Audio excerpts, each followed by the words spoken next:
ओम शांति। आज का प्रातः क्लास है 9 अप्रैल 1968। परम पिता शिव भगवान उवाच, मीठे बच्चों को पुरुषोत्तम संगम युग कदम कदम पर याद रखना चाहिए। ये भी तुम समझते हो, जानते हो, तो भी नंबरवार पुरुषार्थ अनुसार जानते हो। ये भी बुद्धि में याद रहे, हम अभी पुरुषोत्तम संगम युग पर बाप से पुरुषोत्तम बन रहे हैं।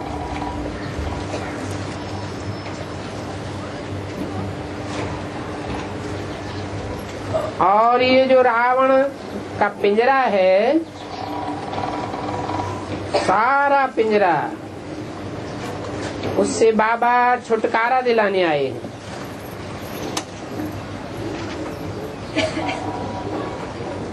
एक तो बाप से पुरुषोत्तम बन रहे हैं, और पुरुषोत्तम बनने से पहले बाप छुटकारा दिलाने आए हैं इस रावण के पिंजरे से। जैसे कोई पंछी को पिंजरे से निकाला जाता है तो वो बहुत खुश होकर के उड़ते हैं।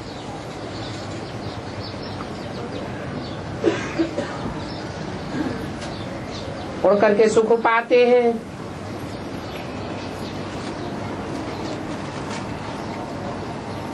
तुम बच्चे भी जानते हो, ये रावण का पिंजरा है, अनेक प्रकार के दुखी ही दुख हैं। अभी बाप आए हैं इन पिंजरे से निकालने के लिए। निकलने वाले हैं तो मनुष्य ही।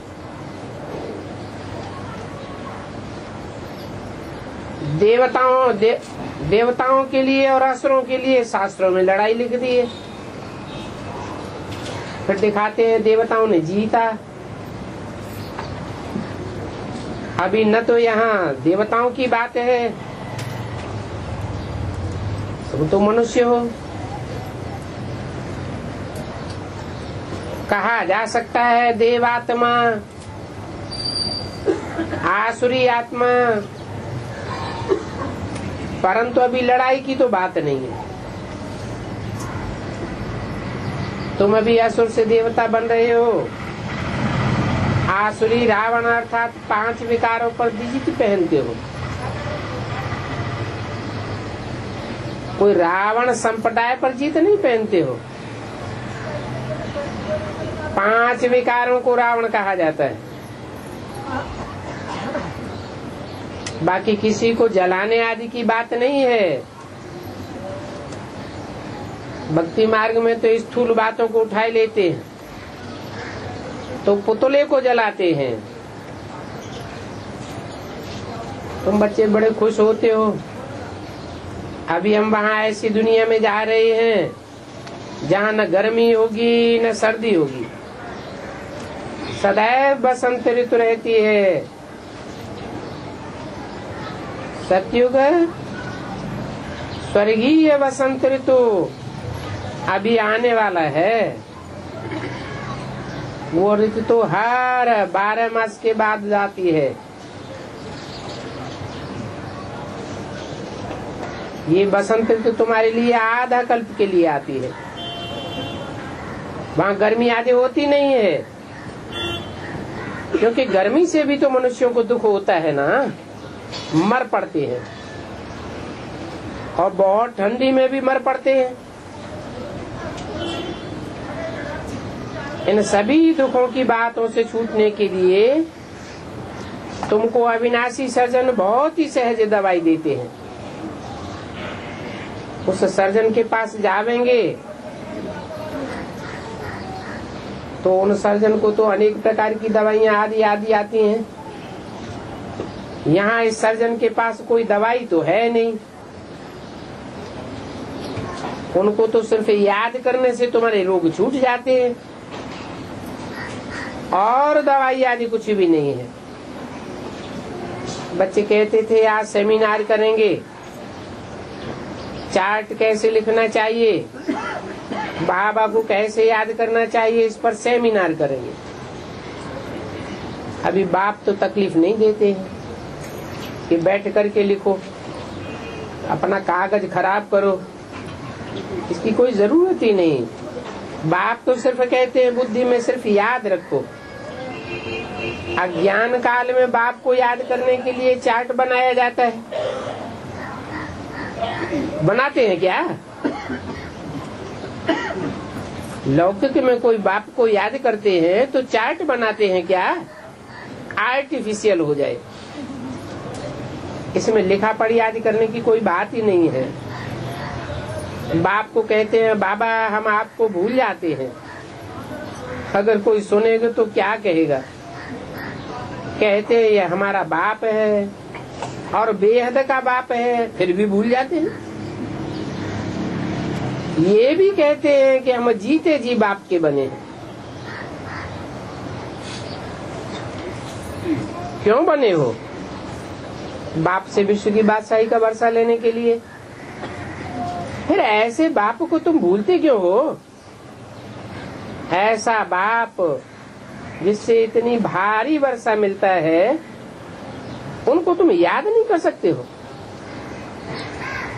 इतनी बार तुमने वर्षा लिया है, फिर भी भूल जाते हो। बाप से वर्षा भी लेना है तो याद भी करना है, दैवी गुण भी धारण करने हैं। लिखना क्या है ये तो हर एक अपने दिल से पूछे। नारद का मिसाल भी अभी का है, खुद कहते हैं।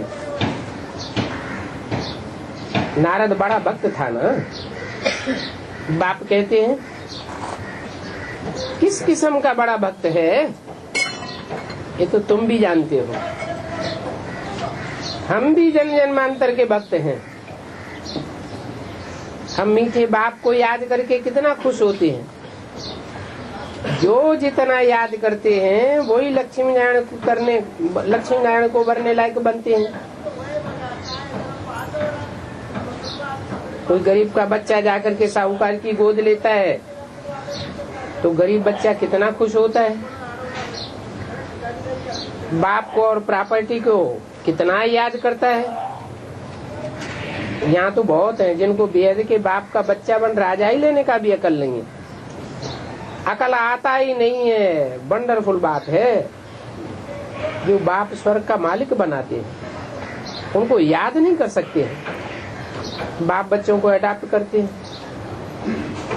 अडॉप्टेड बाप को याद न करना ये तो वंडरफुल बात हो गई। घड़ी घड़ी बाप और प्रॉपर्टी याद आनी चाहिए। बाप कहते हैं मीठे मीठे सिकील दे बच्चों, तुमने ही मुझे बुलाया है अडॉप्ट करने के लिए। बाप को बुलाया जाता है ना। बाप स्वर्ग की स्थापना करते हैं, स्वर्ग का वर्षा देते हैं। तुम पुकारते हो बाबा आकर के हम पतितों को गोद में ले लो, तो बाबा आया हुआ है।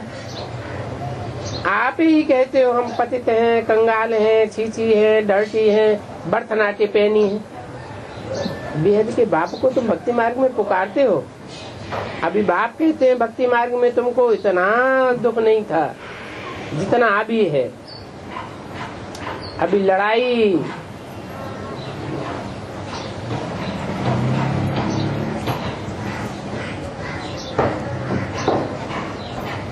अभी तो देखो कितना दुख है। बाप आया है तो जरूर विनाश का भी समय होगा, तुम जानते हो। इस लड़ाई के बाद, विनाश के बाद फिर कितने जन्म, कितने वर्ष लड़ाई का नाम भी नहीं रहेगा। कभी भी लड़ाई नहीं होगी, न कोई दुख होगा, दुख का नाम निशान भी नहीं होगा। अभी तो कितने ढेर बीमारियां आदि आती रहती हैं। 9 अप्रैल 1968 की वाणी का दूसरा पेज। बाप कहते हैं मीठे बच्चों हम तुमको सभी दुखों से छुड़ाए दूंगा। तुम याद ही करते हो हे भगवान आकर के दुख और सुख शांति दो। है ये दो चीज, एक सुख और दूसरा शांति। हर एक ये चीज मांगते हैं।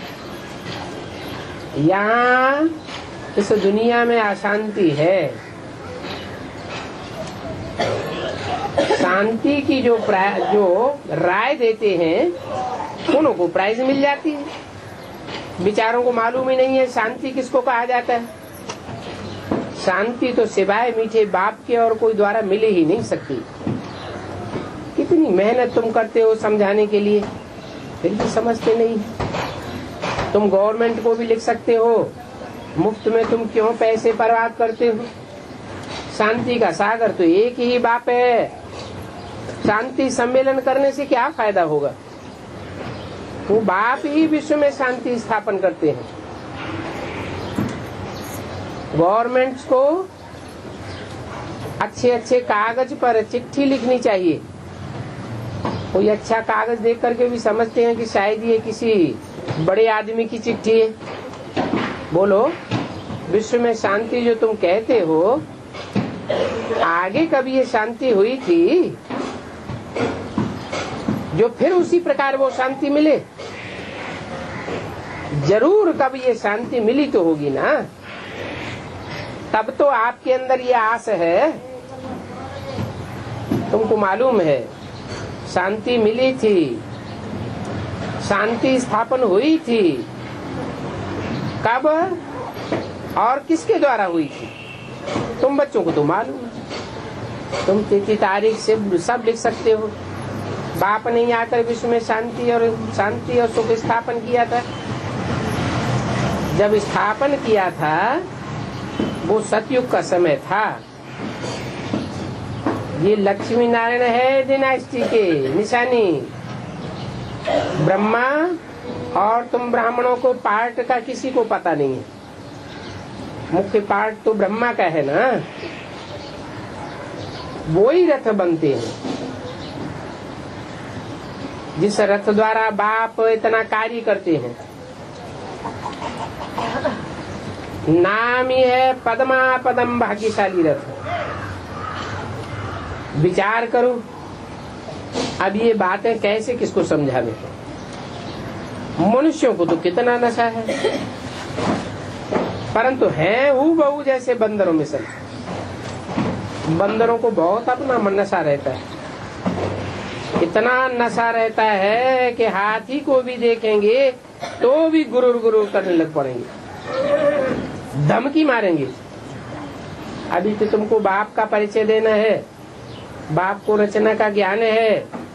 दुनिया तो बिल्कुल कुछ नहीं जानती। भक्ति मार्ग का नाचना गाना आदि सिर्फ इतना ही जानते हैं। बाकी कुछ उनमें ज्ञान तो है नहीं। ज्ञान तो है ही सिर्फ ज्ञान सागर बाप के पास। वो जब आवे तो आकर के परिचय देवे। जब तक ज्ञान दे तब तक कोई समझ नहीं सके। भक्त सभी भक्ति ही करते हैं। ज्ञान तो एक बाप ही देते हैं, बाकी सभी है भक्ति मार्ग की सामग्री। सामग्री में ज्ञान है ही नहीं। ये कोई ज्ञान की पुस्तकें नहीं है। गीता ज्ञान का कोई पुस्तक होता नहीं है। ज्ञान का पुस्तक स्थायी बनता ही नहीं है। ज्ञान का सुनना तो कानों से ही होता है।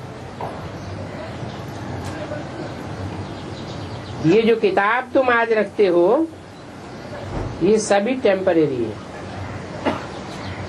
ये सभी खत्म हो जाएगा। तुम नोट्स लिखते हो ये भी खत्म हो जाना है। ये तो सिर्फ तुम अपने पुरुषार्थ के लिए लिखते हो। बाप कहते हैं टॉपिक्स की लिस्ट बनाओ तो याद आवेगा, परंतु ये तो जानते हो ये पुस्तक आदि कुछ भी नहीं रहेगी। तुम्हारी बुद्धि में सिर्फ याद ही चल पड़ेगी, पुस्तक आदि कुछ नहीं रहेगी। आत्मा बिल्कुल बाप जैसे भरपूर हो जाएगी। बाकी जो भी पुरानी चीज इन आंखों से देखते हो वो तो सब चला जाएगा। पिछाड़ी में कुछ भी रहने का दरकार नहीं है। मनुष्य शास्त्रों को कितना बैठ लिखते हैं, कितना संभालते हैं, चित्रों को कितनी परिक्रमा दिलाते हैं। वास्तव में ऊंच ते ऊंच तो शिव बाबा है। परिक्रमा तो इनकी होनी चाहिए। क्यों? है? शिव बाबा की परिक्रमा क्यों होनी चाहिए? अरे मुरली में तो बोला है इसीलिए परिक्रमा होना चाहिए। क्या बोला है मुरली में? ईश्वरीय सेवा अर्थ है जितना चक्कर लगावेंगे उतने ही बड़े चक्रवर्ती राजा बनेंगे। परंतु कहते हैं बाबा हमको तो बंधन है। परंतु बंधन सदैव तो नहीं रहेंगे। कर्म बंधन भी कायदे अनुसार काटे जाते हैं। वो लोग तो शास्त्र ही शास्त्र उठाते हैं। जिन शास्त्रों से पढ़ते पढ़ते तुम पतित बने हो, उन शास्त्रों को बैठ परिक्रमा दिलाते हैं। कहाँ की यादगार?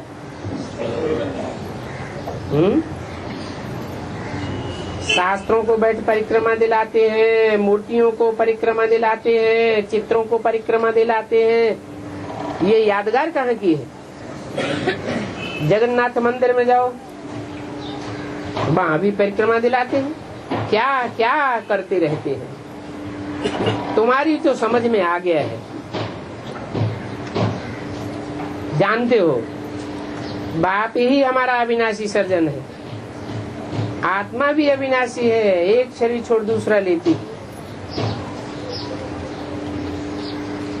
दिन प्रतिदिन जो भी शरीर मिलता है छी छी भ्रष्टाचार से पैदा हुआ मिलता है। तुम बच्चे जानते हो श्रेष्ठाचारी बन रहे हो। बाप ही श्रेष्ठाचारी बनाते हैं, साधु संत आदि थोड़े ही बनाते हैं। बाप तुमको श्रेष्ठाचारी बनाते हैं, वो भ्रष्टाचारी बनाते हैं। बाप अपने नैनों पर बिठा करके ले जाएंगे, कितना श्रेष्ठ बनाते हैं। आत्मा ही यहाँ नैनों पर बैठी है। बाप कहते हैं हे आत्माएं, मैं तुम सभी को ले जाऊंगा। बाकी थोड़ा समय है तो अभी मेहनत कर लो। अपने दिल से पूछो, मैं स्वीट बाबा को कितना समय याद करता हूँ। हीरा रांझू का भी बहुत पड़ा हुआ है। उन्हों का विकार के लिए तो लब नहीं था, शरीर का प्यार था। याद करते करते सामने खड़ा हो जाता था, दोनों आपस में मिल जाते थे। बाप कहते हैं तुम भी ऐसे बनो। कैसे बनो है? याद करते करते हीरा रांझा मिसल अव्यक्त स्टेज में बाप से मिलन मनाते रहो। वो है एक जन्म के आशिक माशूक, और तुम तो जन्म जन्मांतर के हो। ये बातें भी इस समय होती हैं। आशिक माशूक अक्षर भी स्वर्ग में नहीं होता है। वहाँ तो सब पवित्र रहते हैं। मनसा में कोई प्रकार की खराबी नहीं आती। सामने देखा और खुश हुए। तुम बच्चों को देखने की कोई चीज है ही नहीं। इस समय तुम सिर्फ अपन को आत्मा समझो और मासूक बाप को याद करो। आत्मा समझ करके बाप को याद करने से बहुत खुशी होगी। 9 अप्रैल 1968 की वाणी का 3रा पेज। बाप समझाते रहते हैं भक्ति मार्ग में तुम ऐसे आशुक थे, अभी फिर बनना है। ऐसे माशूक पर तुम कुर्बान जाते थे। कहते थे आप आवेंगे तो हे माशूक बाप हम आप पर भारी जावेंगे। अभी माशूक आया हुआ है, सभी को गोरा बनाते हैं, और देखो कैसा माशूक है। जो जैसा है वैसा ही तो बनावेंगे ना, वैसा ही बनाने की कोशिश करते हैं। तुम गोरा बनते हो तो शरीर भी तुमको गोरा मिलता है। आत्मा में खाद पड़ती है, मुझे याद करो तो तुम्हारी सारी खाद निकल जाएगी। यहाँ तुम बच्चे आते हो, यहाँ तो एकांत बहुत अच्छी है। पादरी लोग भी आते हैं पैदल करने के लिए, एकदम साइलेंस में रहते हैं। माला उनके हाथ में रहती है, कोई को देखते भी नहीं है, धीरे धीरे चले जाते हैं। वो लोग क्राइस्ट को याद करते होंगे। बाप को तो बेचारे जानते ही नहीं है, स्थूल को ही याद करते हैं। मेरे लिए तो कह देते हैं नाम रूप ही नहीं है, नाम रूप से न्यारा है। अभी बिंदी देखो क्या है, बिंदी को कैसे याद करें, इसको भी पता नहीं है। तुमको अभी मालूम पड़ा है तो तुम यहाँ आते हो। मधुवन का तो गायन है ये सच्चा मधुवन। तो जितना हो सके एकांत में भी याद में रहो, इसको देखो भी नहीं। ऊपर तो कोठे बने हुए हैं, बाबा की याद में सवेरे कोठे पर चले जाओ, वहां मजा आवेगा। कोशिश करो रात को 1 बजे 2 बजे जागने की। तुम नींद को जीतने वाले मशहूर हो, तुमने ही नींद को जीता है। सवेरे सो जाओ और 1-2 बजे उठकर कोठे पर एकांत में याद की यात्रा करते रहो। बहुत जमा करना है, बाप को याद करने, बाप की महिमा करने लग जाओ। आपस में भी बहुत राय करते रहो, बाप कितना मीठा है, उनको याद करने से ही हमारे पाप कटेंगे। यहाँ तो तुम बहुत जमा कर सकते हो, और यहाँ तुमको चांस भी अच्छा मिलता है। घर में तुम इतना पुरुषार्थ कर नहीं सकेंगे, फुर्सत ही वहाँ कहाँ मिलती है। दुनिया का वाइब्रेशन, दुनिया का वातावरण कितना खराब रहता है, वहाँ इतना याद की यात्रा तुम्हारी होगी नहीं जो तुम्हारी पाप कर्म भस्म हो जाए। यहाँ बहुत अच्छा चांस है। कहाँ है? कहाँ बहुत अच्छा चांस है? ओम शांति में है, मधुवन में, महामधुवन में, माउंट आबू में। तब की बात थी, अभी की बात नहीं है। फिर ऐसा टाइम आवेगा जो वहाँ बहुत अच्छा चांस मिलेगा। अभी इसमें लिखने करने की कोई बात नहीं। आशुक माशुक को याद करते हैं क्या? याद करते हैं तो लिखते हैं क्या? लिखने के लिए याद करते हैं। अंदर में देखो, हमने किसको दुख तो नहीं दिया, कितनों को याद दिलाया। यहाँ हम आते हैं जमा करने के लिए, तो यहाँ तो आकर के कोशिश करो। बाबा ने ये कोठे याद बनवाए इसीलिए। बच्चे ऊपर एकांत में जाकर के बैठे, खजाना जमा करते रहे। ये जमा करने का समय है। 7 रोज 5 रोज के लिए आते हो मुरली सुनने के लिए, आकर के एकांत में बैठो।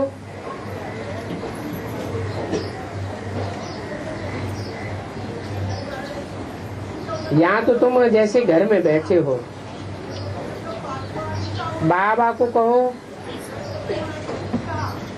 तो बाबा 2 बजे भी आ जाएंगे। ये तो ओबीडिएंट सर्वेंट है, जब कहेंगे आ जाएंगे। आकर के तुमको याद की यात्रा करावेंगे। बच्चे ऐसे बाप को क्यों याद न करें? तुम्हारा कुछ तो जमा होता जाए। बहुत माताएं बांधे लिए हैं, बहुत याद करती हैं, कहती हैं बाबा हमको बंधनों से छुड़ाओ। बांधेलियां तो और भी तुमसे जास्ती याद में रहती हैं। घड़ी घड़ी आंखों से आंसू बहते रहते हैं, बाबा हमको इन बंधनों से छुड़ाओ। बेकार के लिए कितना मारते भी रहते हैं।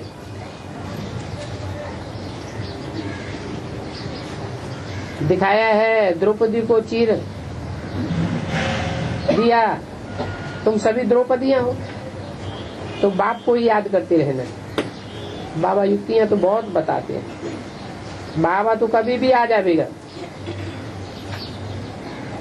बाबा इस रथ को उठा करके तैयार कर देंगे। अच्छा, तैयार नहीं अभी, इसमें इस रथ को स्नान आदि कराने की भी दरकार नहीं है। अरे मनुष्य तो स्नान करने समय भी किसी देवता या भगवान को याद करते रहते। तुम तो पाखाने में भी याद कर सकते हो। मुख्य बात है ही याद की। ज्ञान तो तुमको बहुत मिला हुआ है। 84 के चक्र का तुमको ज्ञान है ना। अपने अंदर में बैठ देखो, अपने से पूछो कैसा मीठा बाप है जो हमको विश्व का मालिक बनाते हैं। उनको हम सारे दिन में फिर कितना याद किया। मन भागता है तो वापस लाओ। कहाँ भागेगा? दुनिया तो जैसे है ही नहीं। ये दुनिया तो सब खलास हो जानी है। हम और बाप यही रहने वाले हैं और कोई रहने वाला है ही नहीं। सॉरी, ऐसे ऐसे अंदर में मीठी मीठी बातें करते रहो, फिर तुमको बहुत मजा आएगा।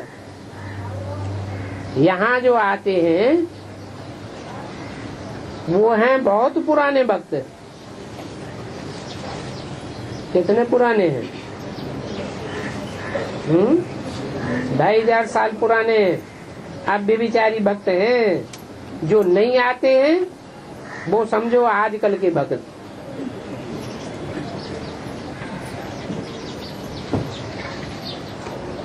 वो तो देरी से ही आवेंगे। शुरू से भक्ति करने वाले जरूर आवेंगे, बाप से आकर के वर्षा लेंगे। हिसाब किताब है ना। जितना चटक से भागते हैं समझा जाता है ये शिव बाबा का पुराना भक्त है। देखो ये गुप्त मेहनत है। जो धारणा ही नहीं करते हैं उनसे कुछ भी मेहनत पहुंचती नहीं है। यहाँ तुम आते ही हो फ्रेश होने के लिए, तो बाप समझाते हैं ऐसे ऐसे करो, घूमने फिरने भल जाओ, सबसे बुल के साथ ही जावेंगे। औरों के साथ उन्हें अच्छा ही नहीं लगेगा। अंतर्मुख होकर के चक्कर लगाते रहो, अपनी अवस्था को देखते रहो। जैसे वो लोग क्राइस्ट को याद करते हैं वैसे तुम भी याद करो। 9 अप्रैल और सती वाणी का 4था पेज। तुम पादरी हो, है? पादरी कैसे हो? क्योंकि वो भी पवित्र रहते हैं, तुम भी पवित्र हो। सफेद पोष हो तो अपने से ये मेहनत करो। हमको सभी मालूम पड़ेगा हम कालेपन से कितने गोरे बन रहे हैं। तमो प्रधान से सतो प्रधान बने हैं। बाहर में तो सारा दिन धंधे आदमी फंसे रहते। यहाँ तो तुमको बहुत अच्छा मौका है। एक हफ्ते में तुम इतना माल इकट्ठा कर सकते हो जो वहाँ से 6 मास 12 मास में भी तुम इकट्ठा नहीं कर सकते हो। यहाँ 7 रोज में वो ही सारी कसर निकाल सकते हो। बाबा राय देते हैं जरूर जो खुद करता होगा वो दूसरों को भी करावेगा। बाबा इन द्वारा राय देते हैं। पहले तो इनके कान सुनते हैं। रात को टांग पर टांग चढ़ाए करके खटिया पर सोए हुए याद कर सकते हो। ऐसे नहीं सिर्फ बैठे ही बैठे याद करना है। जब टेव पड़ जाएगी तो बहुत खुशी होती रहेगी। बाबा हमको विषय सागर से निकालने के लिए आए हैं, क्षीर सागर में ले जाते हैं। विषाब इन विकारों से तो जैसे अब हमको बास आती है, छूने के भी दिल नहीं होती है। मूत पीना है ना, तुम्हारा इस पर जीत भी है। साधु संत महात्मा ये अक्षर बेगाना, मेहतर उनसे बेहतर है जो खाते मेहनत का खाना। वो तो मुफ्त में खाना खाते, फायदे के बदले और ही नुकसान होता रहता है। हम गिरते ही जाते हैं। वो सभी झूठी बातें ही सुनाते हैं। कितनी ग्लानि लगी पड़ी है। रामायण भागवत आदि सभी में ग्लानि। और वो सब कनरस से भरे हुए हैं। वो तो आत्मा को खजाना तुमको यहाँ मिलता है। आत्मा बड़ी खुशी होती है। आत्मा जानती है बाबा को याद करने से हम ऊपर उड़ जाएंगे, यहाँ से ऊंचे चले जाएंगे। ऐसे ऐसे अपने से बातें करो। 8 घंटा गवर्नमेंट की सर्विस में दो। धंधे वाले तो जो हैं वो फ्री हैं, जो चाहे सो करें। व्यापारी लोग भी फ्री होते हैं, जब कहाँ जाना चाहें तो जा सकते हैं। गवर्नमेंट के जो सर्वेंट होते हैं वो तो बंधन में रहते हैं। तो बाप कहते हैं व्यापारियों को पकड़ो, वो व्यापार करना जानते हैं। मैं भी तुमको व्यापार करने के लिए तैयार करता हूँ। मैं भी व्यापारी हूँ ना, कर्णगौर भी हूँ। तुम्हारा पुराना लेकर के मैं नया बना करके देता हूँ। ये रिवाज भी यहाँ से ही निकाला है। क्या है? कर्णगौर का क्या रिवाज निकाला है? जब कोई मरते हैं तो उनका पुराना सब कुछ लेकर के कर्णगौर ब्राह्मण को दिया जाता है। यहाँ भी तुम जीते जी मरते हो तो जो भी पुराना कखपन है सो सब बाप को देते हो। दूसरे जन्म में लेने के लिए देते हो ना। तुमको तो 21 जन्म का मिलता है, वो है इनडायरेक्ट। और अभी तो तुम डायरेक्ट बाप को करते हो, इसलिए 21 जन्म का मिलता है। मैं अभी डायरेक्ट आया हुआ हूँ ना। तुम बाबा के पास किस लिए आए हो? विश्व के मालिक बनने के लिए आए हो। जानते हो ये सभी खत्म हो जाने वाला है। बाबा लिखते ही हैं पद्मा पदम भाग्यशाली। कब लिखते हैं पद्मा पदम भाग्यशाली? कब लिखते हैं सौभाग्यशाली? अब नंबर बार तो होते हैं ना।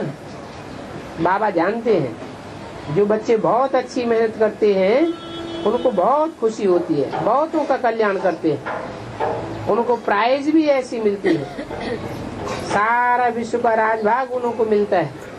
तो ऐसे बाप को दिल से याद करना चाहिए। इसमें भाकी आदि की कोई बात नहीं है। ये तो पुराना पतित शरीर है, इसकी क्या भाकी पहनेंगे लोग। ये तो काम की बात कह दी। क्या है? बाबा का ये शरीर तो पतित पुराना तन है, इसकी क्या बाकी पहनेंगे।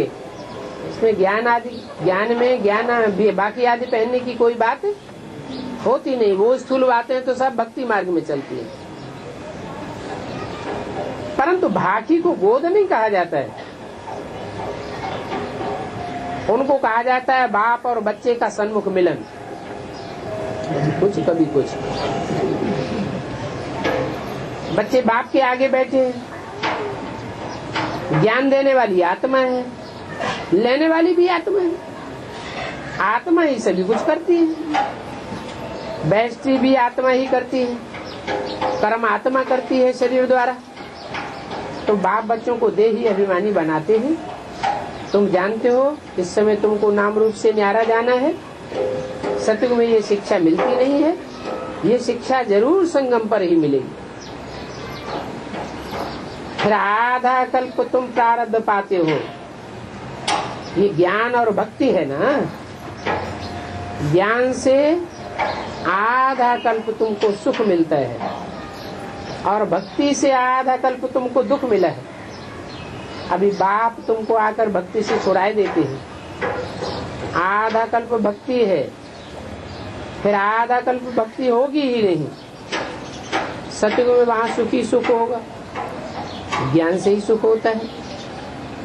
कलयुग में दुख है, वहाँ फुल सुख और वहाँ फुल दुख। यहाँ पहले सेमी दुख होता है द्वापर युग में, फिर पूरा दुख होता है कलयुग में। सेमी दुख है जबकि अब बेविचारी भक्ति होती है। फिर जब बेविचारी बनते हैं तो फुल दुख हो जाता है। यहाँ तो सिर्फ बाप को याद करना है देखो रात दिन का फर्क हो जाता है, तुम्हारे लिए आधा कल्प दिन बन जाता है, ब्राह्मणों का दिन गाया जाता है, फिर आधा कल्प है रात।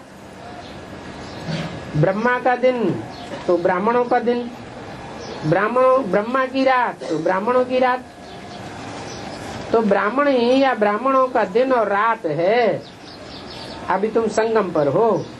भगवान वाच, कृष्ण भगवान वाच नहीं है, ये कृष्ण तो बुद्धू है, इनकी वाच नहीं कहेंगे। कृष्ण ही बाह होकर के फिर लक्ष्मी नारायण बनते। लक्ष्मी नारायण तो बुद्धू है, उनको भुट्टू ही कहेंगे। इनको और रचना को,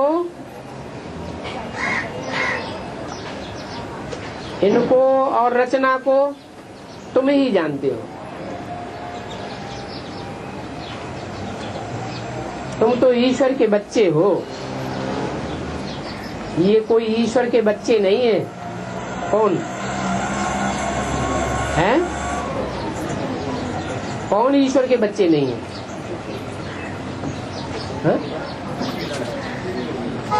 सत्युग के जो लक्ष्मी नारायण हैं वो कोई ईश्वर के बच्चे नहीं है।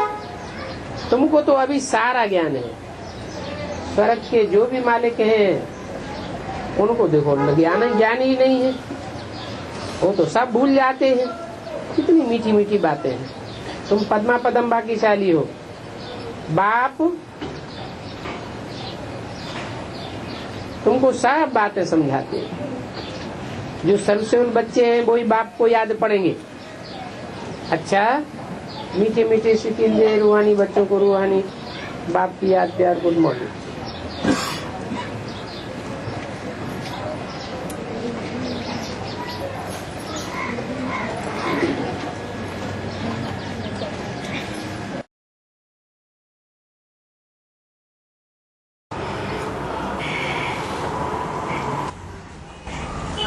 बाबा गली में बोले ना एकदम पानी पानी करना चाहिए माना। जैसे पानी होता है बहुत पतला पतला है, गाढ़ापन है नहीं। मैंने जो थोड़े कड़क मिजाज होते हैं वो प्रश्न के ऊपर प्रश्न करते रहते। पानी पानी हो गया तो पानी सारा ढलक गया।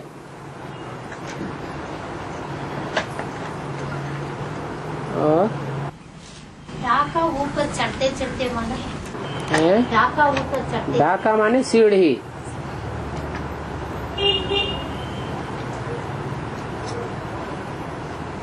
सीढ़ी की जो सोपान होते हैं, पहली सीढ़ी, दूसरी सीढ़ी, तीसरी सीढ़ी, सोपान को कहा जाता है ढाका।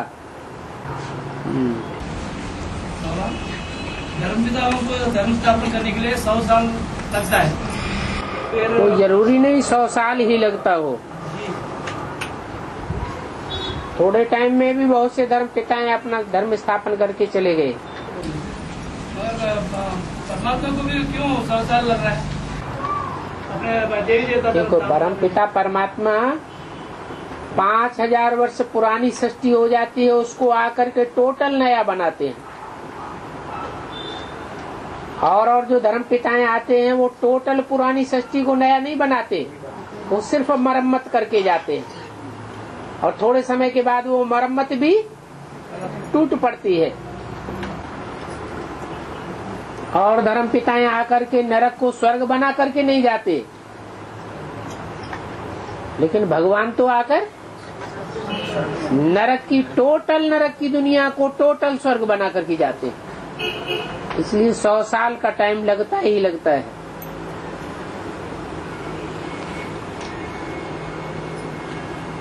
और धर्म पिताएं पुरानी परंपराओं का, पुरानी कुरीतियों का, पुरानेपन का, पुराने धर्मों का विनाश नहीं करते हैं। और परम पिता परमात्मा तो सब प्रकार का जो भी पुरानापन है इस दुनिया का सब खलास करके जाते हैं।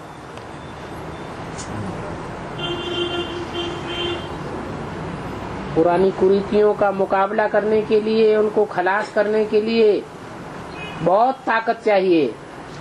कोई भी धर्म पिता में इतनी हिम्मत नहीं हुई जो पुरानी परंपराओं को खलास कर सके। पुरानी परंपराएं भी चलती रही और उन्होंने अपनी नई नई बातें भी धर्म की ईजाद करके रख दी।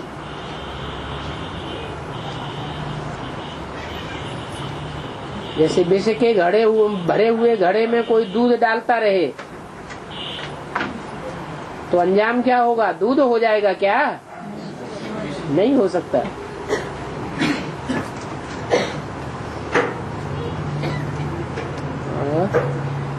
बाबा भक्ति बात में कैलाश पर्वत के सामने मानस सरोवर दिखा नहीं, इसका मतलब ज्ञान में क्या है?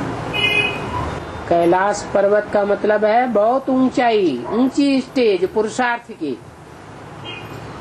जो पुरुषार्थ की बहुत ऊंची स्टेज है वहाँ ही ज्ञानमान सरोवर मिलता है।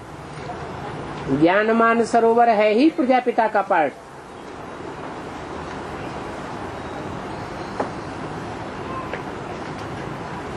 और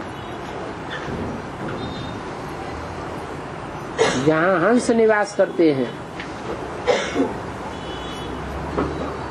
बाबा, हम काम करते समय वाणी नहीं सुनते। मुरली से प्यार माना मुरलीधर से प्यार, और जिससे प्यार है उसी को याद करना है, और जिसको याद करना है उसकी अव्यभिचारी याद करना है, या कोई और को भी बीच बीच में याद करना जरूरी है? अव्यभिचारी याद करना है। तो काम में अगर बुद्धि लगाए देंगे, कर्मेंद्रियों को चलायमान कर देंगे, तो बुद्धि उधर भी तो लगानी पड़ेगी। कोई कहे हम स्वेटर भी बुनते जाएं और बाबा की वाणी भी सुनते जाएं। सब्जी काटते है, सब्जी काटते सुनो। सब्जी हो काटना या कोई भी काम करते हुए हो तो उस काम में बुद्धि लगानी पड़ेगी ना। तो योग कैसा हो जाएगा? बेविचारी हो जाएगा कि अव्यभिचारी है? चलो याद की कोई बात नहीं, याद तो कर्म करते ही याद करनी है, लेकिन जहाँ तक ज्ञान लेने का सवाल है वो बाबा का ज्ञान सुनते समय और कोई बात बीच में नहीं आने देना चाहिए। जिसको जिससे प्यार होता है वो उसकी बात को बड़े ध्यान से सुनता है, एकाग्र होकर के। प्यार नहीं है तो थोड़ा सुन लिया, थोड़ा दूसरे की बात सुन ली, थोड़ा दूसरी तरफ बुद्धि लगा दी, उससे साबित होता है बेविचारी योग है। मुरलीधर से पूरा प्यार नहीं है, मुरली से प्यार नहीं है।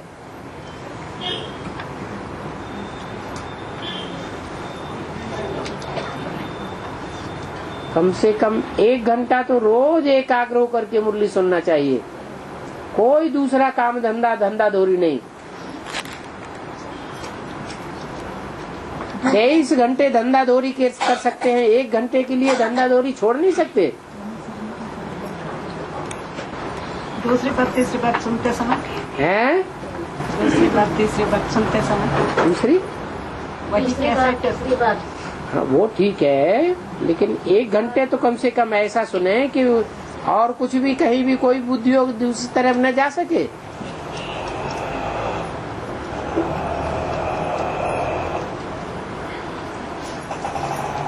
बुद्धि योग की पूरी ताकत लगा करके मुरली को सुनेंगे तो मुरली की गहराई बुद्धि में बैठेगी। नहीं तो क्या होगा? जो रोजमर्रे की समस्याएं हैं उन समस्याओं का समाधान मुरली से नहीं मिल पाएगा। और बाबा तो कहते हैं हर समस्या का समाधान रोज की मुरली से मिल सकता है, लेकिन ध्यान ही नहीं देते। जैसे भक्ति मार्ग में 63 जन्म कथा सुनने की आदत रही, एक कान से सुना और दूसरे कान से निकालते गए, ऐसे यहाँ भी चलता है।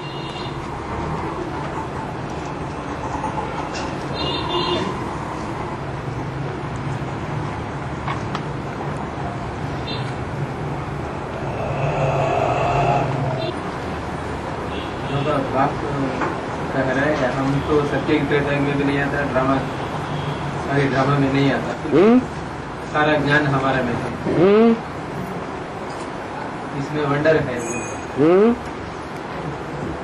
बताओ। बाबा 84 चक्र से 84 के चक्र में भी नहीं आता। हाँ, इसलिए तो उसमें ज्ञान है, उनमें ज्ञान है। हाँ, और जन्म मरण के चक्र में नहीं आता है, इसलिए सारा ज्ञान है। लेकिन आया कहाँ से? जब 84 के चक्र में आया ही नहीं, तो 84 के चक्र का सारा ज्ञान आया कहाँ से जो हमको देता है? जो पिछले कल्प की शूटिंग होता है ना, उस समय शूटिंग होता है, शूटिंग के समय में देख लेते हैं। शूटिंग के समय में देख लेता है। शूटिंग के समय में वो तो सिर्फ बिंदी है। क्योंकि डायरेक्शन तो उन्हीं के द्वारा चलता है। हाँ, डायरेक्शन देता है, सृष्टि के आदि में की नॉलेज देता है। लेकिन जो नॉलेज दी है ब्रह्मा के तन से, पहले तो नॉलेज दी या पहले शूटिंग का ज्ञान हुआ? नॉलेज दी ना, तो वो नॉलेज कहाँ से दी? शूटिंग का ज्ञान तो बाद में मिला। जब टीचर बन के समझाते हैं तब शूटिंग का ज्ञान मिलता है?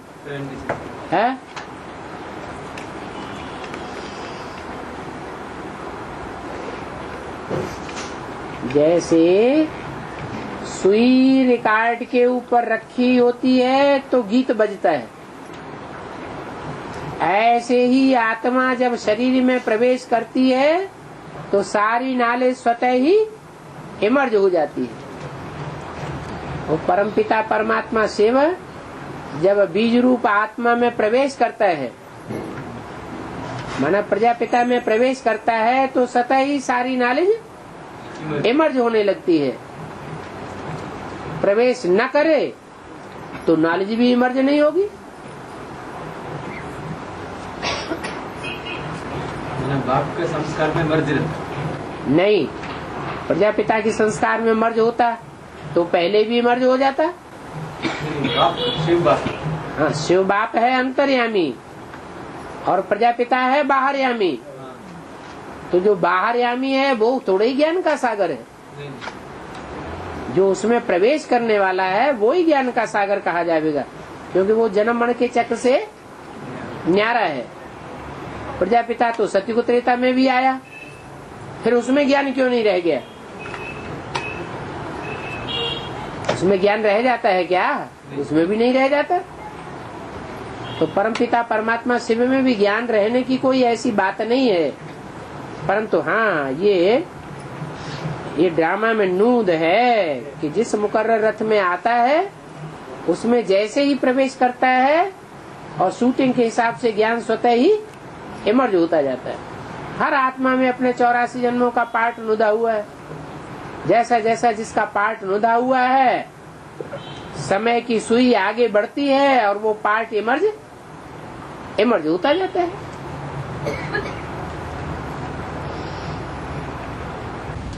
मतलब वो संस्कार शिव बाप की आत्मा में मर्ज नहीं। जैसे इब्राहिम द्वापर युग की शुरुआत हुई और इब्राहिम की आत्मा ऊपर से नीचे उतरती है, ये उसमें पार्ट भरा हुआ है उस आत्मा में।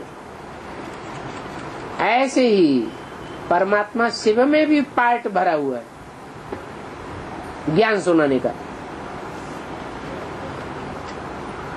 अनादि अविनाशी ड्रामा है और पार्ट भी अनादि अविनाशी भरा हुआ है।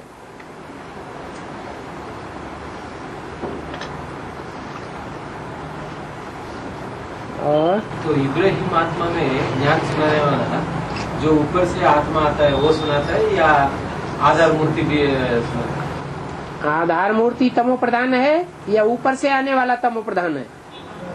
आधार तमो प्रधान आत्मा ज्ञान सुनाएगी या सतो प्रधान आत्मा ज्ञान सुनाएगी? जो सतो प्रधान आत्मा आती है वो ही ज्ञान सुनाती है।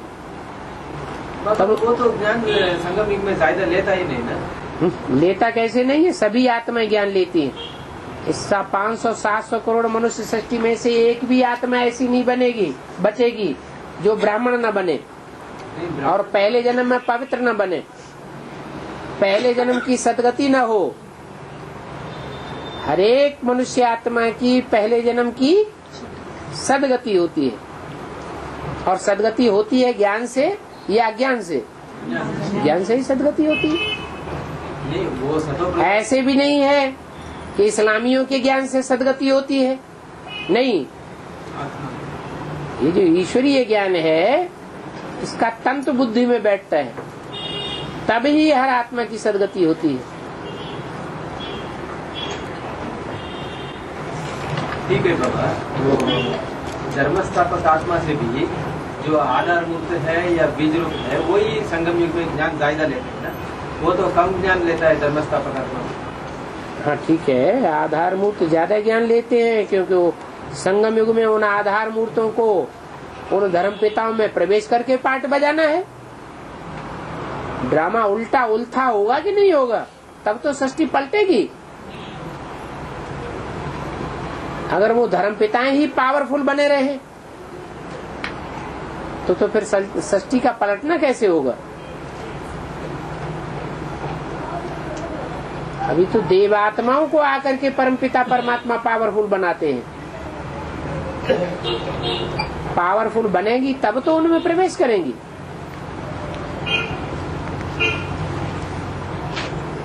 तब तक उनको उनके प्रभाव में रहना पड़ता है, जब तक संपन्न न बने। आधार मूर्त आत्माएं जब तक संपन्न नहीं बनती हैं, तब तक धर्म पिताएं उनको लोढ़े खिलाते रहेंगे। जैसे ब्रह्मा की आत्मा बैल का पार्ट बजाने वाली आत्मा, वो तब तक बैल का पार्ट बजाती रहेगी जब तक शंकर वाली आत्मा परिपूर्ण न बने। और ऋषि को राज ऋषि को राज ऋषि कहा जाता है राज योगी को, और ऋषि कहा जाता है जो हठपूर्वक पवित्र रहते हैं।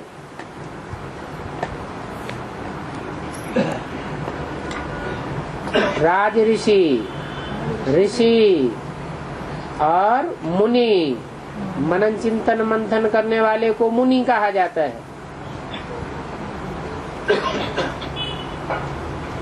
राज ऋषि, ऋषि, मुनि, सन्यासी, अलग अलग नाम हैं, जैसे नाम वैसे काम है। राज ऋषि हाँ, वो राज्य में रहता है। राज ऋषि राजाई प्राप्त करने के लिए पवित्र रहता है, मुफ्त में पवित्र नहीं रहता। कोई न कोई लक्ष्य है पवित्र रहने का। नहीं तो राज ऋषि गृहस्थी होते हैं, वो कोई साधु सन्यासी नहीं होते हैं। लेकिन पवित्रता का पालन इसलिए करते हैं कि उन्हें राजाई प्राप्त करनी है परमपिता परमात्मा से। अंतिम समय में ज्ञान पे चलते हैं, अंतिम समय में ज्ञान में चल रहे हैं। कौन? राज ऋषि ज्ञान में चल रहे होंगे। ये तो ज्ञान में चलने वाले सारे ही ज्ञानी ही तो राज ऋषि हैं। जो राजयोग सीखते हैं वही राज ऋषि हैं। ये समय है संगम युग में, संगम युग में हाँ। ज्ञान में दूसरे थोड़े ही हैं जो यहाँ ब्राह्मण परिवार में हैं, पूरा गहराई से ज्ञान सुन रहे हैं, परमात्मा बाप से राजाई की प्राप्ति कर रहे हैं जन्म जन्मांतर की, वही राज ऋषि है। इंद्रियों को कंट्रोल करने वाले ही राज ऋषि बनते हैं।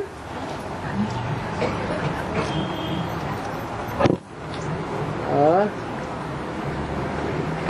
बाबा जो भी धर्मस्थापक आत्मा है वो उस समय जब द्वापर में आकर के धर्म स्थापना करता है कि आधार मत जो है सिर्फ शरीर आधार देता है, और पवित्रता शक्ति हो ज्ञान हो ऊपर वाले आत्मा ही समझाता है। ठीक है, इनका कुछ भी पार्ट नहीं है आधार मत। सात्विक सत्व प्रधान आत्मा है उसी का प्रभाव होता है कि उनका नामाचार हो जाता है। हाँ, नीचे वाली तमो प्रधान आत्मा का थोड़ा ही नामाचार होता है। हाँ। तमो प्रधान आत्मा तो तमो प्रधान काम ही कराएगी। सिर्फ शरीर आधार देता है बस। हाँ, शरीर भी ऐसा शरीर है जो तामसी शरीर है। हाँ, और सिर्फ इतना साम्यता है और धर्म पिताओं में कि वो धर्म पिताएं आते हैं तो उस अपने समय के सबसे तमो प्रधान तामसी शरीर में प्रवेश करते हैं। जैसे परम पिता परमात्मा शिव भी जब आते हैं तो जो पतित तन होता है उसमें प्रवेश करते हैं। लेकिन अंतर क्या पड़ जाता है? अंतर ये पड़ जाता है कि उनको संग का रंग लगता है और परमपिता परमात्मा शिव को संग का रंग नहीं लगता है। बाबा आज ही में आपने अभी कहा ना 15 दिन के लिए दान सांच और ये खिलाया, डोढ़ा हाँ। और छाछ पिलाई। बाबा का डायरेक्शन था। उस बाबा के डायरेक्शन को भावना पूर्वक जिन्होंने स्वीकार कर लिया, भले दमा के मरीज थे या बुखार आ रहा था तो भी ठीक हो गए, और जिनको विश्वास नहीं था वो भाग गए। परीक्षा के लिए फिर ये रास्ते में इतना विश्वास होना चाहिए ना कि जो खिलाए, जो पिलाए, जैसे चलाए, जहाँ बिठाए,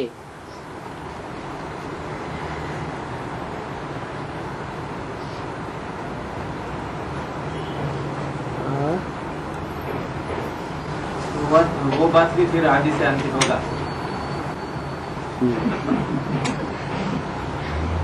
अकाल पड़ेगा,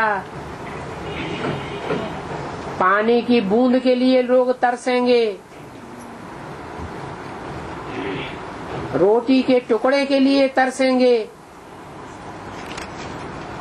तो कुछ तो श्रद्धा विश्वास वाली बात होगी ना।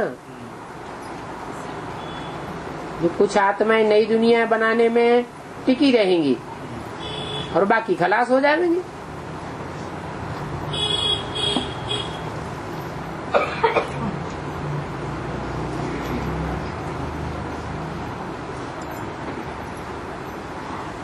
भक्ति मार्ग में भी तो कहते हैं विश्वासम फलदायकम।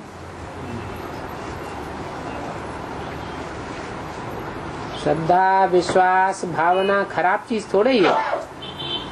खराब है अंधश्रद्धा, अंधविश्वास, अंधी भावना। यहाँ ज्ञान में तो श्रद्धा विश्वास को अच्छी बात माना जाता है।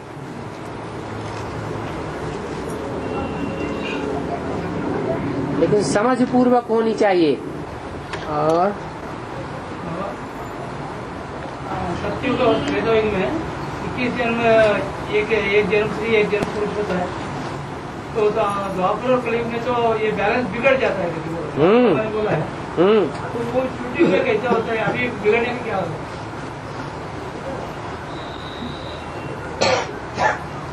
ये तो संकल्पों की बात है। यहाँ कोई शरीर थोड़ा ही तब्दील हो जाता है। यहाँ संकल्प तब्दील होते हैं। जब हम दूसरों से प्रभावित होते हैं तो समझो हमारा स्त्री चोला है। जो पुरुष वृत्ति होती है वो कठोर होती है, तब्दील होने वाली होती है, या दूसरों को तब्दील करने वाली होती है? कठोर होती है। पुरुष माना ही कठोर, स्त्री माना ही लचीली। यहाँ तो स्वभाव संस्कार और संकल्पों के आधार पर शूटिंग होती है। किसी से प्रभावित हो गए, माना प्रजा बन गए। मनुष्य की पहली प्रजा कौन है? बच्चे हैं या पत्नी है? हैं? पहली प्रजा है पत्नी। क्यों? और पहले नंबर की प्रजापत्नी क्यों बनती है? अधीन बनती। क्योंकि आधीन बन जाती है, प्रभावित हो जाती है।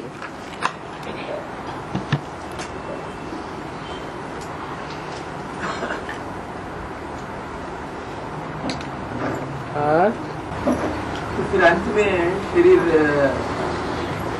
बाबा बोलते शरीर परिवर्तन हो जाएगा, तो उस समय भी तो संकल्प नहीं चलेगा।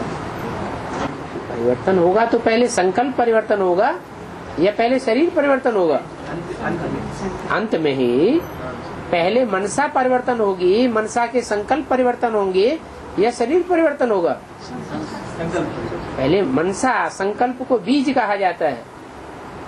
बीज का परिवर्तन हुआ तो सारा झाड़, सारा फल, सारे फूल, सारे पत्ते, टहनियाँ सब परिवर्तन हो जाएगा। बाबा मनुष्य को प्रभावित होने से स्त्री जन्म होता है, बाप को प्रभावित होने से पुरुष जन्म होता है। ये तो ठीक बात है, तो अच्छी बात है ना। बाप राजयोग सिखाने आया हुआ है, राजयोग सिखा करके राजा बनाने आया हुआ है या रानी बनाने आया हुआ है? रानियां तो फिर भी अधीन होती हैं और राजा तो स्वाधीन होता है। तो जो स्वाधीन है वही पुरुष है। स्त्री को फिर भी आधार लेने की जरूरत है। रिज्यूनेट का अर्थ क्या है? परिवर्तन कर देना, आमूल चूल परिवर्तन कर देना। कंप्लीटली परिवर्तन। हाँ जी।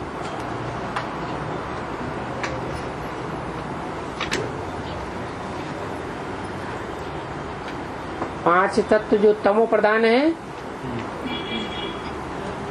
अणु अणु जो तमो प्रधान है शरीर का, शरीर के अंदर जो खून का एक एक अणु है वो तमो प्रधान है। एक अणु खून का लेकर के दूसरे व्यक्ति के दूसरे ग्रुप में अगर डाल दिया जाए तो फौरन असर करता है। तो जो अणु अणु तमो प्रधान हुआ पड़ा है वो अणु अणु सतो प्रधान बन जाए, तब कहेंगे प्रकृति का परिवर्तन हुआ, माना सृष्टि का परिवर्तन हुआ।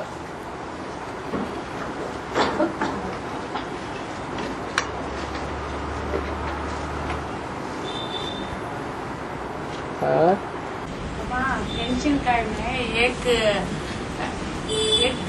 एक दिन में पेंशन कार्ड हो गया, टाइम बारे हो गया। सभी को ले जाना है। काया एक तरह की है या काया तीन तरह की है? काया माने शरीर, शरीर भी तीन प्रकार का है। एक है कारण शरीर, बिंदु रूपात्मा। दूसरा है उससे भी ज्यादा स्थूल सूक्ष्म शरीर, और तीसरा है उससे भी ज्यादा स्थूल साकार शरीर। तो साकार शरीर सूक्ष्म शरीर को चेंज करता है या सूक्ष्म शरीर साकार शरीर को चेंज करता है? कारण शरीर आकार शरीर को और साकारी शरीर को चेंज करता है या साकारी शरीर वाला आकार को और कारण शरीर को चेंज करता है? कारण जो बीज रूप स्टेज है वो पूरा ही परिवर्तन करती है।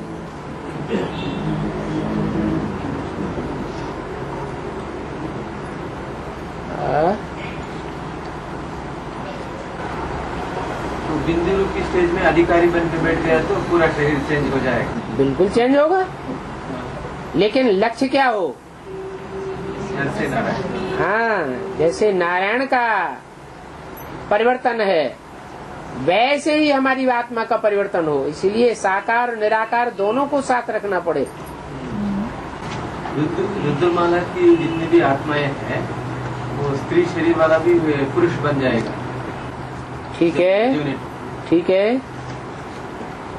तो वैसा ही विजय माला वाला सब स्त्री बन जाएगी, शरीर भी परिवर्तन जाएगा। यही रानियों वाली आत्मा है।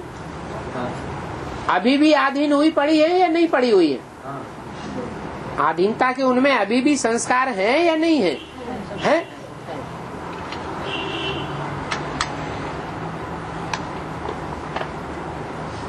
और विजयमाला में भी पुरुष चोले वाले बहुत होंगे, रुद्रमाला में भी स्त्री चोले वाले बहुत हैं, लेकिन ये शिव बाप के बच्चे हैं, रुद्रगण हैं, किसके बच्चे हैं? शिव बाप जब रौद्र रूप धारण करता है उस रूप में है या कोमल रूप में है? रौद्र रूप धारण करने वाले हैं।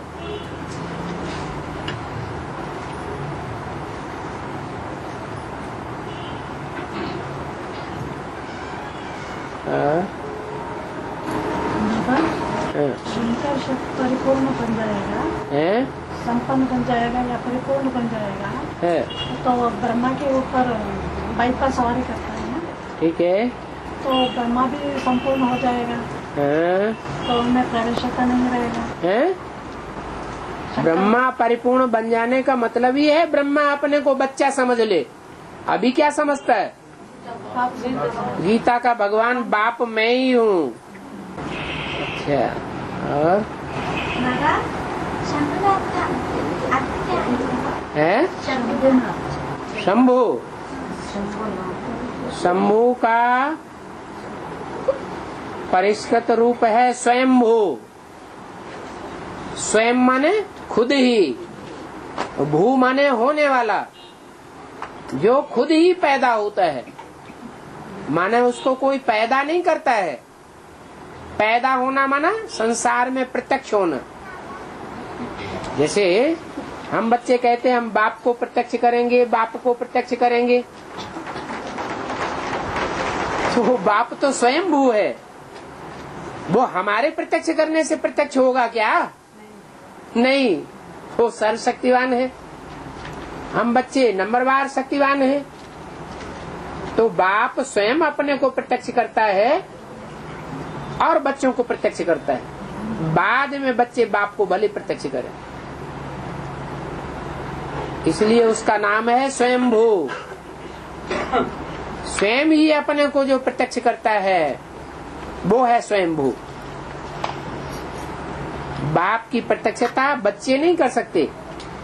जैसे मुरली में बोला है, हर आत्मा के पार्ट की प्रत्यक्षता वो आत्मा स्वयं अपने आप करेगी या बाप करेगा? स्वयं अपने आप होगी। तो जब और आत्माएं जो नंबरवार शक्तिवान है वो अपने पार्ट को अपने आप प्रत्यक्ष करेंगी, तो बाप के पार्ट को कौन प्रत्यक्ष करेगा? बाप के पार्ट को बाप ही प्रत्यक्ष करेगा, दूसरा कौन प्रत्यक्ष करेगा? हाँ, कोई हिम्मत कर सकता है, हिम्मते बच्चे, तो बाप मदद कर देगा।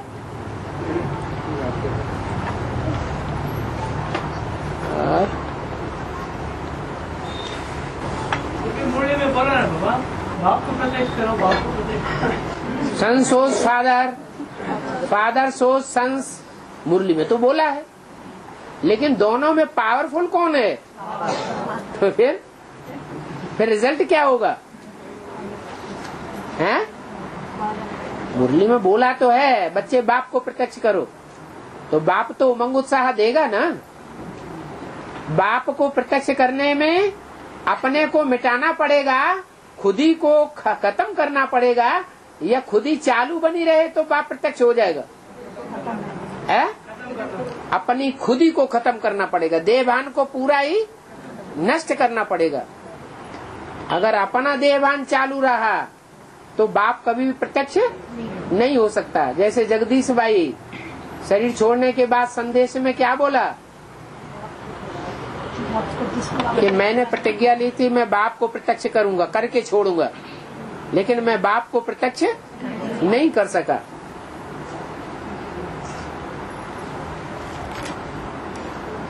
देहभान अपने को ही नहीं प्रत्यक्ष कर सकेगा।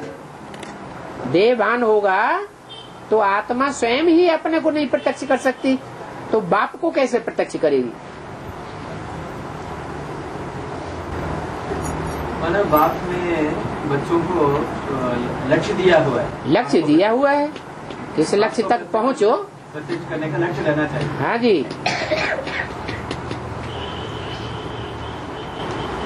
बाबा जैसे सुप्रीम सोल अपने को खत्म करता है, अपने को खत्म करता है, अरे वो तो खत्म ही हुआ पड़ा है हमेशा, तो खत्म करता है, उसे करने की दरकार ही नहीं है। सुप्रीम सोल तो सदैव ही खत्म हुआ पड़ा है। अरे कितनी बड़ी बात है, 70-71 साल हो गए बाबा को चिल्लाते चिल्लाते ऐसे करो ऐसे करो ऐसे करो, और हम बच्चे कुछ भी नहीं कर रहे। दुनिया का सामान्य बाप हो और इतनी बार बच्चों से कहे तो उसको झुंझलाहट आएगी कि नहीं? धुनाई पिटाई कर देगा अच्छी तरह से। और बाप को कोई देभान नहीं आता जाने के बाद है। फिर अंत में रौद्र रूप धारण करता है। शिव नहीं रौद्र रूप धारण करता, शिव तो नाम ही है। शिव, शिव माने कल्याणकारी, वो सदैव ही कल्याणकारी है, वो अकल्याण कर ही नहीं सकता, वो सदैव सुखदाता है। जो सुखदाता है वो कभी दुखदाता नहीं हो सकता, राम रावण बनता है। हाँ, वो रौद्र रूप धारण करता है। इसीलिए वो बीके लोग सारी मीठा पार्टी बताता है। जो भी शिव निराकार के चित्र में हाँ, शिव बाबा की गुण बताया गया है ना, हाँ, पूरा मीठा गुण ही बताया है। मीठा गुण, मीठा, हाँ हाँ जी।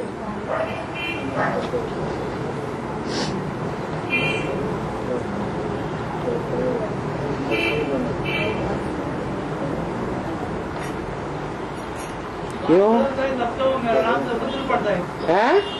जब पाठ बदलता है, जो 32 गुणों में नहीं मेरा नाम तो रुद्र पड़ेगा। एक 32 चित्रों के 32 गुणों वाले जो चित्र है शिव का, उसमें जो बताया है तमो प्रधान सृष्टि का विनाश करता है। दुख करता हैं? दुख करता। हाँ, नहीं नहीं नहीं, तमो प्रधान सृष्टि का विनाश करता, हाँ, दैवी सृष्टि की स्थापना करता। हाँ, तो वो निराकार के लिए नहीं है, वो 32 गुण निराकार के लिए साबित नहीं होते जब तक वो लिंग रूप धारण न करे, साकार बीज रूप स्टेज धारण न करे सदाकाल की, तब तक वो 32 गुण साबित ही नहीं होते। क्योंकि गुण और अवगुण बिंदी के नहीं होते हैं। बिंदी तो सदैव ही निर्गुण है, निराकार है, निर्विकार है। गुण अवगुण साकार में कहे जाते हैं।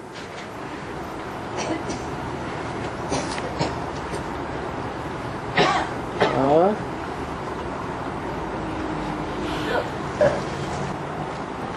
चल